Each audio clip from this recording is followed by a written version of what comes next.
Before I step into tonight's gothic tale, I want to share part of my creative ritual. When I write and record these stories, atmosphere matters and art of the root is part of how I set that mood. Their oils and candles help me focus, slow things down, and sink into the darkness of the story. I'll have the one I use linked below. Now, let's begin.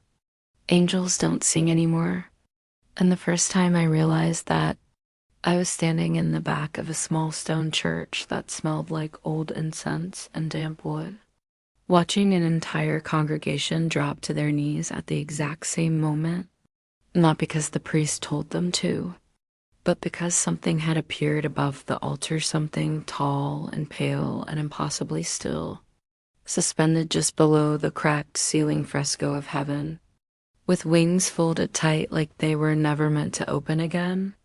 And what terrified me wasn't the sight of the angel.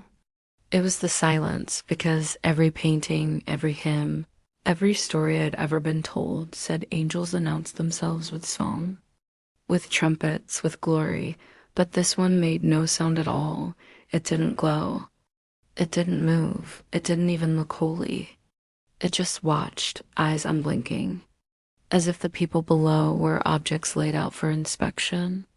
And while the others wept and prayed and whispered thanks for being chosen, I noticed something else. The angel wasn't looking at the altar. It wasn't looking at the priest. It wasn't even looking at God. It was scanning the room slowly, deliberately, like it was counting us.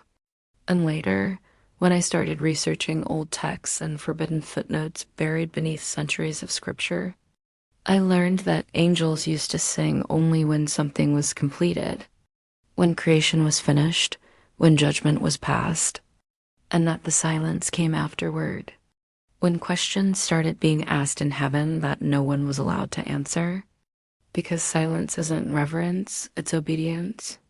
And angels didn't stop singing because God disappeared. They stopped because they were ordered to, because something else took notice of us.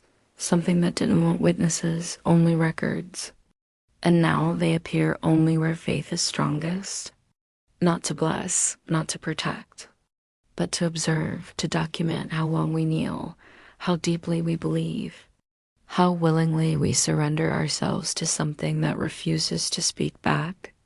And the worst part, the part I can't stop thinking about, is that when our eyes met, just for a moment, the angel flinched, not in anger, not in judgment, but in fear, as if it realized I wasn't supposed to notice the silence at all, as if remembering that angels once sang was the most dangerous sin of all. Subscribe for part 2.